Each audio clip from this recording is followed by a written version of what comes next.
اللہ الرحمن الرحیم۔ سورج گرہن میں حضور صلی اللہ علیہ وآلہ وسلم کا عمل۔ حضور اقدس صلی اللہ علیہ وآلہ وسلم کے زمانہ میں سورج گرہن ہو گیا۔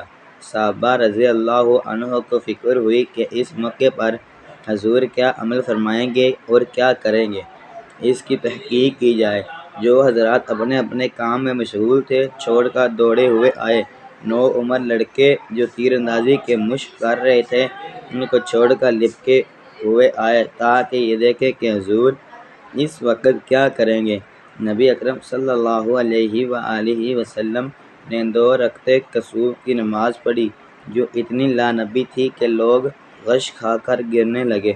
نماز میں نبی اکرم صلی اللہ علیہ وآلہ وسلم روتے تھے اور فرماتے تھے، اے رب، کیا آپ نے مجھ سے اس کا وعدہ نہیں فرما رکھا کہ آپ ان لوگوں کو میرے موجود ہوتے ہوئے عذاب نہ فرمائیں گے اور ایسی حالت میں بھی عذاب نہ فرمائیں گے کہ وہ لوگ استغفار کرتے رہیں۔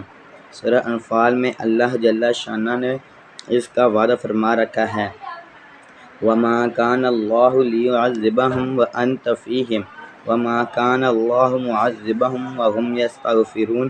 پھر حضور صلی اللہ علیہ وآلہ وسلم نے لوگوں کو نصیحت فرمائی کہ جب کبھی ایسا موقع ہو اور آفتاب یا چاند گرہن ہو جائے تو گھبرا کر نماز کی طرف متوجہ ہو جایا کرو۔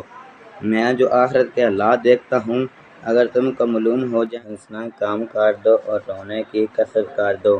جب کبھی ایسی حالت پیش آئے نماز پڑھو، دعا مانگو اور صدقہ کرو۔